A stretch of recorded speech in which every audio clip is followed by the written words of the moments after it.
మిత్రులారా, రెక్కలమ్ముకుని బతికేటటువంటి వ్యవసాయ కూలీలు వ్యవసాయ కార్మికులుగా మారి వాళ్ళు వ్యవసాయంలో పనిచేస్తున్నటువంటి వాళ్లకు చేతి నిండా పని దొరకకపోవడానికి ప్రధాన కారణం వ్యవసాయంలో యంత్రాలు రావటం.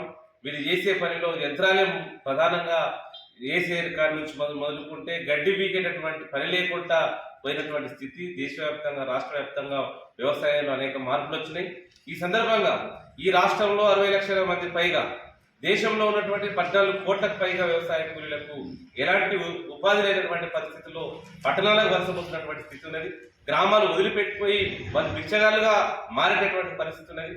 ఈ సందర్భంగా రేవంత్ రెడ్డి ప్రభుత్వం, తెలంగాణ ప్రభుత్వం ఎన్నికల సందర్భంగా వ్యవసాయ కూలీలకు జీవన భృతి ఇస్తారని, అట్లాగే ఉపాధి పనిచేస్తున్నటువంటి వాళ్లకు వ్యవసాయ కార్మికులందరికీ కూడా సంవత్సరానికి 12,000 రూపాయల ఆసరాగా జీవన భృతి ఇస్తారని చెప్పేసి ప్రకటించి అధికారంలోకి వచ్చింది.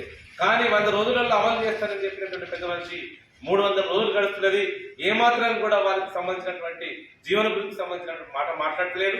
అందుకని ఏఐపీకేఎంఎస్ గా రాష్ట్ర వ్యాప్తంగా నిన్నగాక మన రాష్ట్ర కమిటీ సమావేశంలో తీర్మానం చేసుకొని ఈ నెల 20 నుంచి 30 వరకు మొత్తం గ్రామాలలో ప్రచారం చేసి తహసీల్దార్ ఆఫీసులో ముట్టడి చేయాలని, అంతేకాకుండా డిసెంబర్ 2వ తారీఖు నాడు జిల్లా కలెక్టర్ కార్యాలయాన్ని కూడా ముట్టడి చేయాలని చెప్పేసి పిలుపునిచ్చింది. ఈ కార్యక్రమం భాగంగా వ్యవసాయ కూలీలందరికీ కూడా జీవన భృతి ఇచ్చేంత వరకు ఉద్యమిస్తారని ఈ సందర్భంగా గుర్తు చేస్తా ఉన్నాం.